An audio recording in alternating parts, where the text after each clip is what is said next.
Continuando então o nosso estudo sobre a prática da oração, mais que um exercício religioso, oração é uma forma de comunhão com Deus.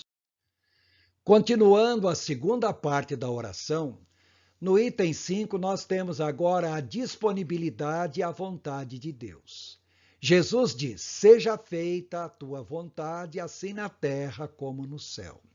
A vontade de Deus vai ser feita, quer as pessoas queiram, quer as pessoas não queiram. E todo mundo, de maneira direta ou indireta, será usado em prol da vontade de Deus.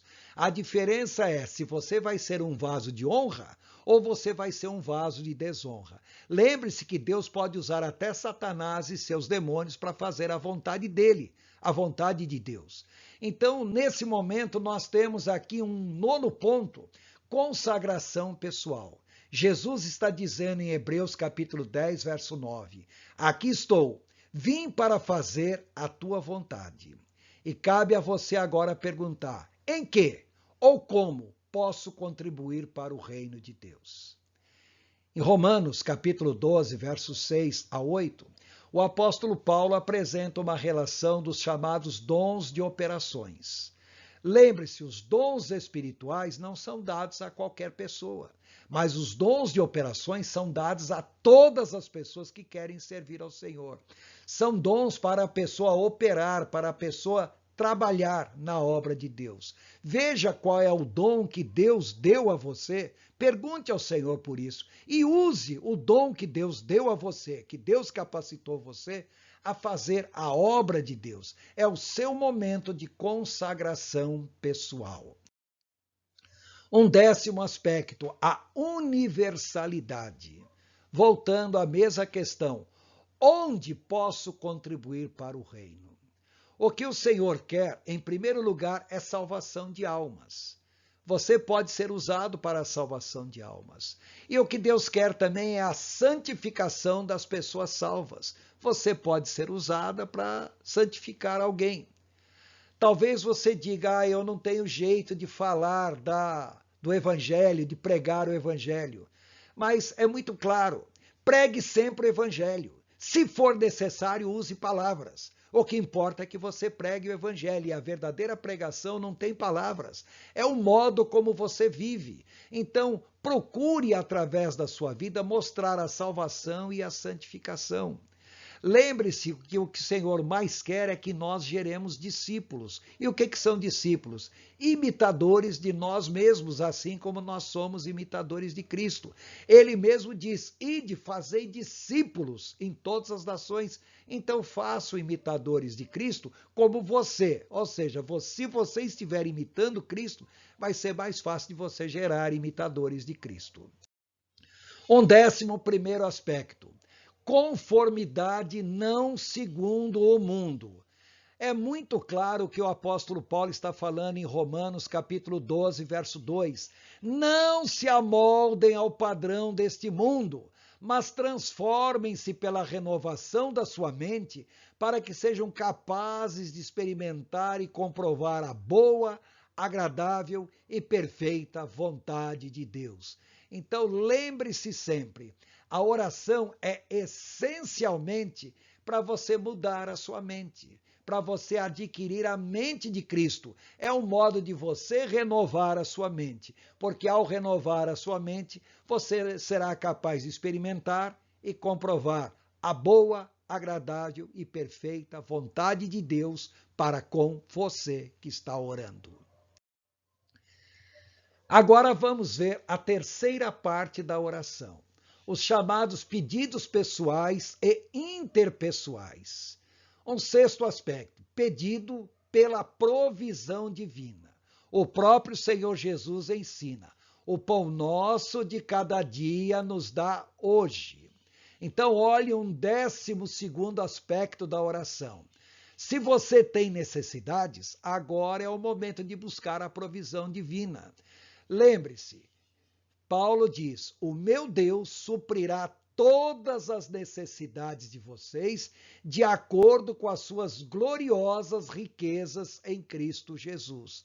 Então, se você tem alguma necessidade, é o momento de você apresentar ao Senhor. Mas você repare que a prioridade foi você orar pelo reino de Deus, orar pela sua consagração ao reino de Deus. As suas necessidades ficaram em terceiro plano na hora de fazer algum pedido ao Senhor. Não é errado você orar pedindo, mas você tem que entender o que é prioritário na oração. Não é a sua necessidade pessoal, mas é o reino de Deus e a sua consagração, a sua participação nesse reino. 13º aspecto, necessidades. Ou seja, agora é buscar sabedoria.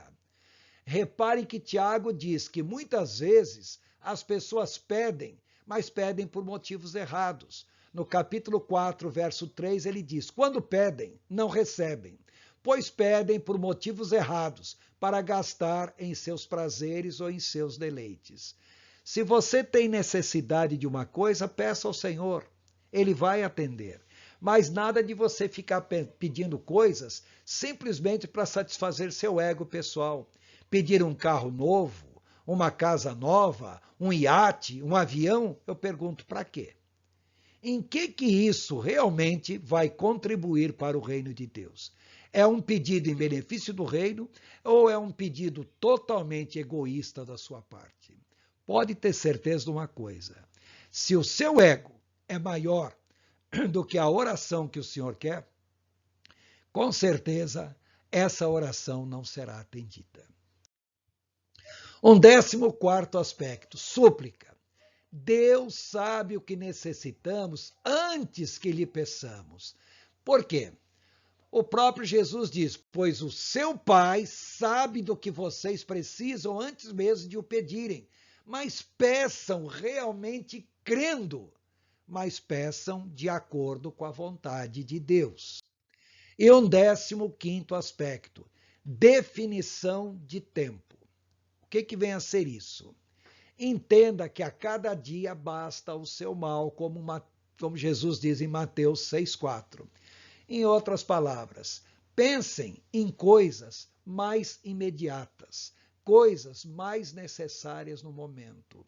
Não fiquem fazendo planos a longo prazo na oração. Não que seja errado, mas a prioridade é entender a sua dependência, a sua comunhão em relação a Deus no presente momento.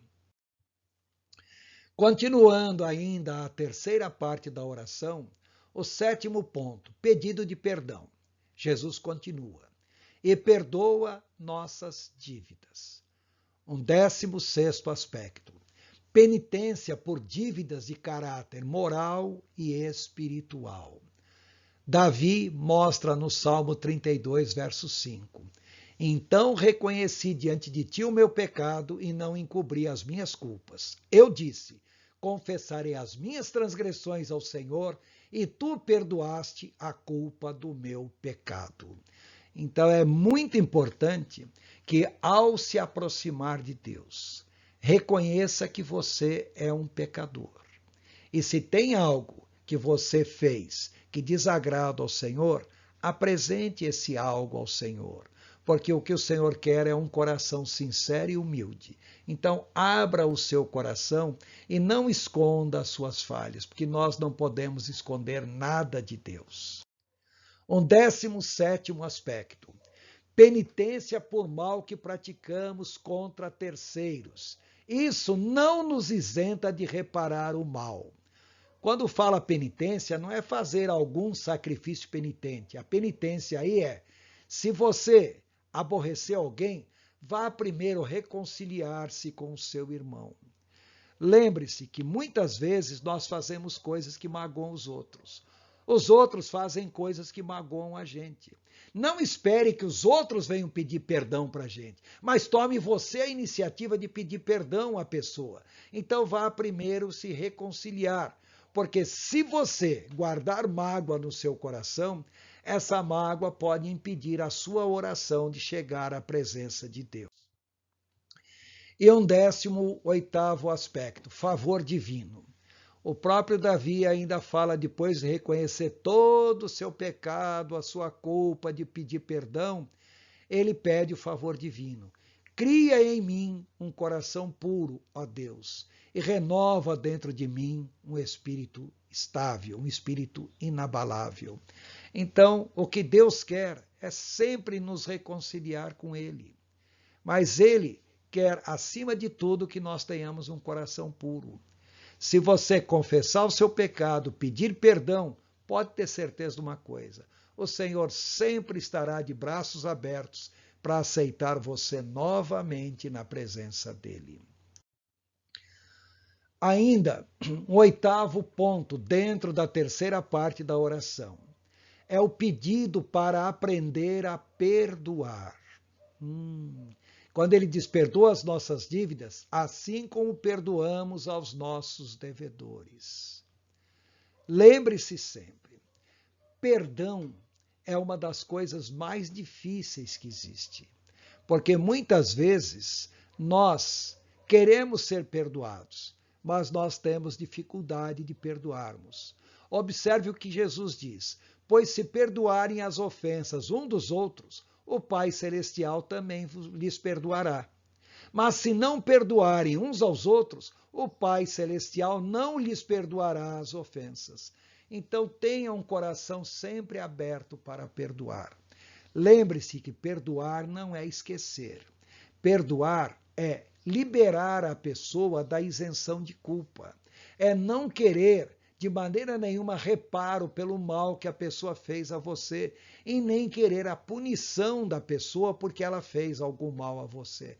Simplesmente libere o perdão para ela. E um 20º aspecto: lembrar que perdão é uma demonstração de amor e misericórdia. Ou seja, ter o coração dedicado a essa pessoa, sem querer restituição, mesmo que a pessoa que nos ofendeu nunca peça perdão a nós. Perdoe a pessoa não porque ela merece perdão, mas porque você precisa ter uma consciência limpa. Perdoe a pessoa, mesmo que ela em momento algum venha pedir perdão a você pelo mal que lhe causou. O 9º ponto: pedido de forças ante as tentações. Jesus acrescenta: e não nos deixes cair em tentação. Então, 21º aspecto: liderança divina em nossa vida. Quando nós vamos nos sujeitar a nossa vontade pessoal à vontade de Deus. No Salmo 37, verso 5, Davi diz: entrega o teu caminho ao Senhor, confie nele e ele agirá. Entregue realmente toda a sua vida, toda a sua intenção ao Senhor. É isso que ele quer na oração. Lembre-se que oração é muito mais do que falar. Oração é um processo de comunhão. Um 22º aspecto é pedir proteção para nós e para as pessoas a quem amamos. Veja, não nos deixes cair em tentação. Então, está pedindo por nós, não só por mim. Tá? E repare as palavras de Paulo em Colossenses capítulo 1, verso 9. Desde o dia em que ouvimos, Paulo está usando o verbo na primeira pessoa do plural. Não era só Paulo, também as pessoas que estavam com ele. Não deixamos de orar por vocês. Então, é pedir a proteção por nós e por outras pessoas. Faça, de fato, uma oração intercessória.